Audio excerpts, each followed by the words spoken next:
आज दिल्ली में एमसीडी के लिए मतदान है और दिल्ली के 1.5 करोड़ लोग आज दिल्ली नगर निगम के लिए अपनी सरकार चुनेंगे।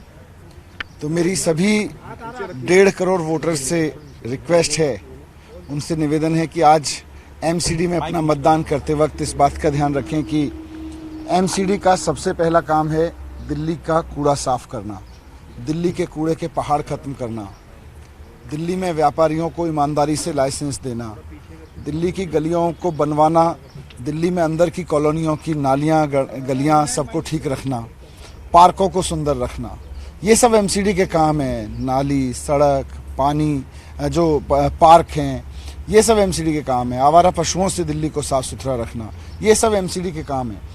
तो अपना वोट एमसीडी में यही सोच समझ कर दें कि आज आप दिल्ली को साफ सुथरा बनाने के लिए वोट कर रहे हैं, कूड़ा मुक्त दिल्ली बनाने के लिए वोट कर रहे हैं, कूड़े के पहाड़ हटाने के लिए वोट कर रहे हैं, एमसीडी में भ्रष्टाचार खत्म करने के लिए वोट कर रहे हैं, एमसीडी को जो उसका मेन काम है दिल्ली को स्वच्छ साफ सुंदर बनाना, उसके लिए वोट कर रहे हैं। मेरी सब वोटर्स से यही अपील है, आपके वोट के जरिए हम मिलकर दिल्ली को स्वच्छ बनाएंगे, सुंदर बनाएंगे। सर, पिछले बार 54% वोटिंग हुई थी। दिल्ली वालों से ज्यादा वोट करने की अपील करिए। रविवार का दिन है तो लोग छुट्टी का दिन ना समझें। मैं फिर से 1.5 करोड़ वोटर से अपील करना चाहूँगा कि मतदान बहुत महत्वपूर्ण जिम्मेदारी है लोकतंत्र में जो हमको मिली है। दुनिया के बहुत सारे देशों के लोग इसके लिए तरसते हैं।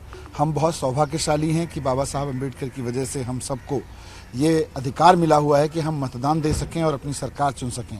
इसमें बिल्कुल भी आलस्य ना करें और इसको उतना ही ज़रूरी समझें जितना हमारी ज़िंदगी के और काम हैं। आपके मतदान की बदौलत ही दिल्ली साफ सुंदर बनेगी। एक और सर बदलाव है, परिसीमन के बाद ये पहला चुनाव है दिल्ली। परिसीमन इन्होंने भारतीय जनता पार्टी ने कराया, लेकिन मुझे लगता है कि इन सब के बावजूद आज दिल्ली मन बना चुकी है कि जो कूड़ा उनकी गलियों में दिखता है, जो कूड़े के पहाड़ दिखते हैं, सब पर इस बार झाड़ू चलाएगी दिल्ली। 272 से 250 सीट हो जाना नुकसान दिख रहे हैं आप? नहीं, ये तो इससे कोई फर्क नहीं पड़ता है। लोगों को अल्टीमेटली अपनी गलियां साफ चाहिए।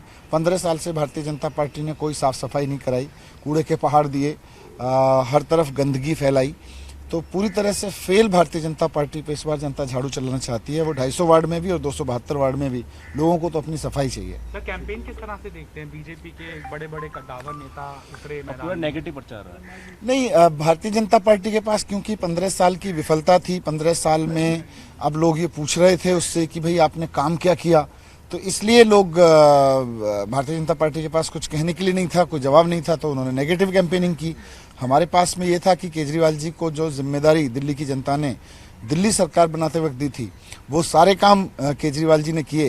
तो अब एमसीडी वाले सारे काम भी केजरीवाल जी करवाएंगे जब दिल्ली की जनता वोट करेगी। लगता है सर मिनी पार्षद का जो 11वीं गारंटी थी वो बहुत आकर्षक थी वोटर्स के बीच में। देखिए, आरडब्ल्यूएज सारी की सारी मिनी पार्षद के रूप में ही काम करती रही हैं और जब भारतीय जनता पार्टी पूरी तरह से फेल रही है तो एमसीडी में भारतीय जनता पार्टी के फेलियर की भरपाई अपने अपने क्षेत्र में लोगों ने आरडब्ल्यूएस बना के की, अपने इलाके की साफ सफाई और व्यवस्था देखने के लिए। तो आगे जब केजरीवाल जी की गवर्नेंस इसमें चलेगी एमसीडी में, तो आरडब्ल्यूएस को मिनी पार्षद की ऑफिशियल भूमिका में रखा जाएगा।